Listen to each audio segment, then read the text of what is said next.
Welcome to Home Science classes by Neha ma'am. Today we discuss about important questions for home science students. It's question series part 2. In this video we discuss about home management questions. आज की यह video हम प्रश्नावली के series 2 को solve करेंगे। इस series में हम कुल 9 प्रश्नों के बारे में चर्चा करेंगे जो कि गृह प्रबंध अर्थात होम मैनेजमेंट के भाग से लिए गए हैं। अब हम अपना वीडियो स्टार्ट करते हैं।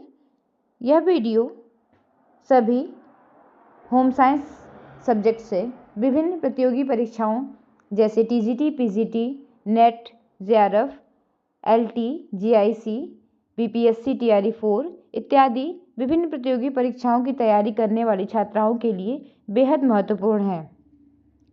तो हम अपनी वीडियो को स्टार्ट करते हैं। क्वेश्चन सीरीज के पहले क्वेश्चन पे आते हैं। पहला क्वेश्चन है हमारा, गृह प्रबंध क्यों महत्वपूर्ण है? ऑप्शन ए है संसाधन की बर्बादी के लिए, ऑप्शन बी है अर्थव्यवस्था को बढ़ावा देने के लिए, और ऑप्शन सी है समय और ऊर्जा को बचाने के लिए, तथा ऑप्शन डी है निर्णय लेने से बचने के लिए। देखिए, गृह प्रबंध एक ऐसी प्रक्रिया है जिसमें हम घर से संबंधित सभी कार्यों के बारे में एक योजना बनाते हैं तथा उस योजना के तहत कार्य करते हैं। उस कार्य में हम निष्पक्षता पूर्वक उसका नियंत्रण भी करते हैं और अंततः हम उसका मूल्यांकन भी करते हैं। अर्थात घर से संबंधित सभी कार्यों को इन 4 चरणों में हम पूरा करते हैं।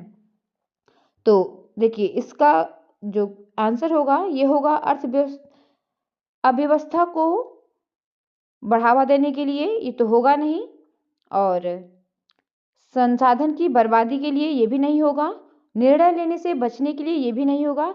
इसका सही आंसर हो जाएगा हमारा समय और ऊर्जा बचाने के लिए। अर्थात अगर हम गृह प्रबंध करते हैं तो हमारी समय और ऊर्जा का बचत होता है। नेक्स्ट हमारा क्वेश्चन है क्वेश्चन नंबर 2, कौन सी संसाधन की विशेषता नहीं है? अर्थात हमारे गृह प्रबंध में जो विभिन्न प्रकार के संसाधन उपयोग किए जाते हैं, जैसे मानवीय संसाधन, भौतिक संसाधन या हमारे और सारे कई संसाधन हैं, जैसे कि हमारा पारिवारिक संसाधन होता है, तो उनमें कौन सा संसाधन इसमें संसाधन की विशेषता नहीं है? तो ऑप्शन ए दिया है संसाधनों का वैकल्पिक उपयोग नहीं किया जा सकता है। ये गलत है, अर्थात ये इसकी विशेषता नहीं है, क्योंकि संसाधन का वैकल्पिक उपयोग होता है। अगर हमारे पास अगर हमें कहीं मान लीजिए जाना है तो हमारे पास कई सारे संसाधन हैं। अगर हम चाहें तो बस से भी जा सकते हैं, हम अपनी पर्सनल गाड़ी से भी जा सकते हैं, हम विभिन्न प्रकार के संसाधनों का भी उपयोग कर सकते हैं। तो ऐसा नहीं है, संसाधनों का वैकल्पिक उपयोग होता है, उसका उपयोग वैकल्पिक रूप से किया जाता है। ठीक है, तो इसमें पूछा भी यही है कि कौन सा संसाधन की विशेषता नहीं है, तो यही इसका आंसर सही हो जाएगा कि संसाधनों का वैकल्पिक उपयोग नहीं किया जा सकता है, ये इसकी विशेषता नहीं है। बाकी सभी ऑप्शन बी जो दिया है सभी संसाधन सीमित होते हैं, तो ये भी सही है, क्योंकि संसाधन की विशेषता में होता है कि संसाधन सीमित होते हैं, संसाधन उपयोगी होते हैं और संसाधन एक दूसरे से जुड़े होते हैं। जैसे कि संसाधन सीमित होने का मतलब कि मान लीजिए अगर हम एक जगह से दूसरी जाना है और हमको सामने से ई रिक्शा मिला, लेकिन वो ई रिक्शा पूरा भरा हुआ है, ठीक है, अर्थात उसमें अब हमारे बैठने के लिए जगह नहीं है, था तो वो सीमित हो गया। ठीक है, या फिर अगर हमें दूर जाना है और हमें ट्रेन पकड़ना है, तो हमें ट्रेन लगातार मिलती है, लेकिन उसकी भी सीमा होती है कि इतने बजे ये ट्रेन आएगी। अर्थात हर चीज़ की एक दिन में 10 ट्रेन जा रही है या 5 ट्रेन जा रही है, तो हर चीज़ की एक सीमा होती है। ठीक है, अगला है कि सभी संसाधन उपयोगी होते हैं, अर्थात सभी प्रकार के जो भी हमारे संसाधन है वो हमारे उपयोग में आते हैं, ये भी सही है। और संसाधन परस्पर जुड़े होते हैं, ये भी ऑप्शन सही है। तो इसमें भी यही पूछा है कि कौन सी संसाधन की विशेषता नहीं है, तो इस प्रकार से संसाधनों का वैकल्पिक उपयोग नहीं किया जा सकता, ये इसकी विशेषता नहीं है। अब हम आ जाएंगे नेक्स्ट प्रश्न पे, निम्नलिखित में से कौन मानवीय साधन नहीं है? अर्थात हमारे जो साधन है या संसाधन है वो जो विभिन्न प्रकार के होते हैं, मानवीय, भौतिक, तो इनमें से कौन सा मानवीय नहीं है? तो ज्ञान मानवीय होता है। ठीक है, मानव के अंतर्निहित ही योग्यता है ये। ठीक है, रुचि भी मानव के अंतर्गत निहित योग्यता है। ठीक है, तो ये भी इसका आंसर नहीं होगा। ऑप्शन सी दिया है यंत्र यानी कि मशीन, तो मशीन हमारी मानवीय संसाधन नहीं है, बल्कि ये हमारी भौतिक संसाधन है। तो यही इसका सही आंसर हो जाएगा कि यंत्र मानवीय संसाधन नहीं है और शक्ति भी मानवीय संसाधन ही है। तो इस प्रकार इस तीसरे प्रश्न का हमारा ऑप्शन सी सही हो जाएगा। नेक्स्ट प्रश्न है, निम्नलिखित में से कौन सा पारिवारिक संसाधन नहीं है? तो इसमें ऑप्शन ए दिया है ज्ञान।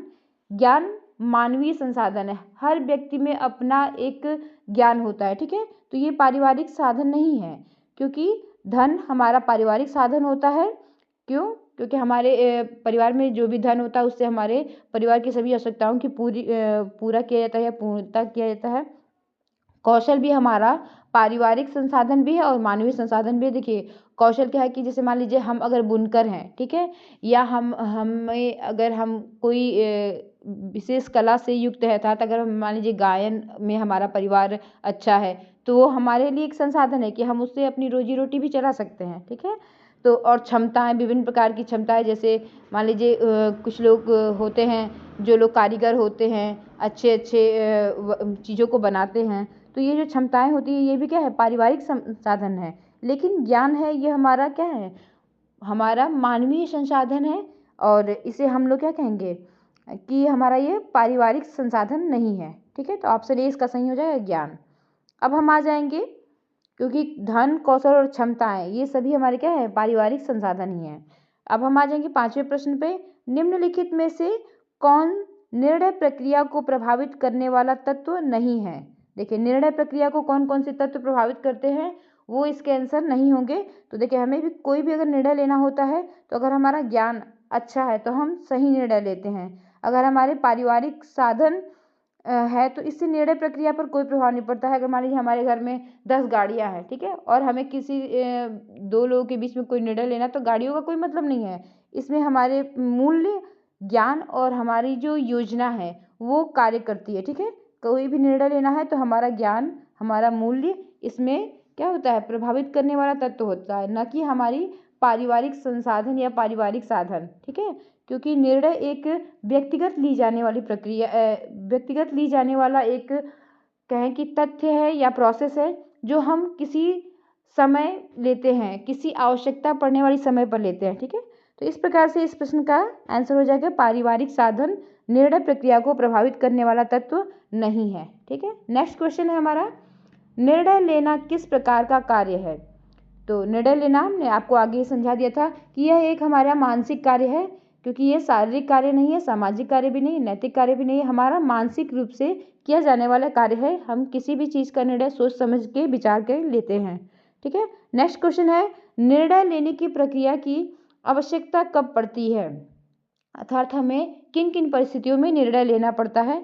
तो जब कई नई परिस्थितियों के समायोजन में भी हमें निर्णय लेना होता है कि विभिन्न विभिन्न परिस्थितियों में हम कैसे समायोजन स्थापित करेंगे। नेक्स्ट है, विशेष स्थिति उत्पन्न होने पर, कभी अचानक से हमारे सामने कोई विशेष स्थिति उत्पन्न होती है तो उस समय हम कैसे निर्णय लेते हैं, ये भी उस समय आवश्यक होता है कि हम निर्णय लें।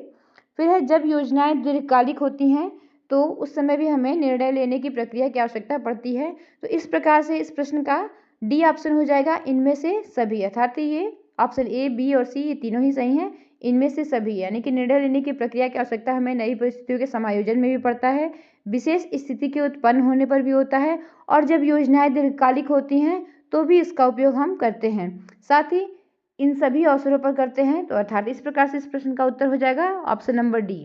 अब हम आ जाएंगे अपने क्वेश्चन नंबर 8 पे, कार्यस्थल पर नैतिकता बनाए रखने के लिए क्या आवश्यक है? कार्य में अगर हमें, जहाँ हम कार्य करते हैं, कार्यस्थल यानी कि जो हमारा वर्किंग प्लेस है, तो वहाँ पे नैतिकता बनाए रखने के लिए किन किन चीज़ों की आवश्यकता पड़ती है? तो हमें अपने कार्य के प्रति निष्ठा दिखानी चाहिए या निष्ठा रखनी चाहिए। तो ये भी हमारे नैतिकता को बनाए रखने के लिए आवश्यक है। कार्य में दक्षता, अर्थात हमें अपने कार्य में दक्षता भी प्राप्त होना चाहिए, तभी हम कार्यस्थल की नैतिकता को बनाए रख पाएंगे। साथ ही नम्र भाषा का प्रयोग, हमें अगर अपने कार्यस्थल पर नैतिकता बनाए रखनी है तो हमें अपनी भाषा को नम्र रखना होगा।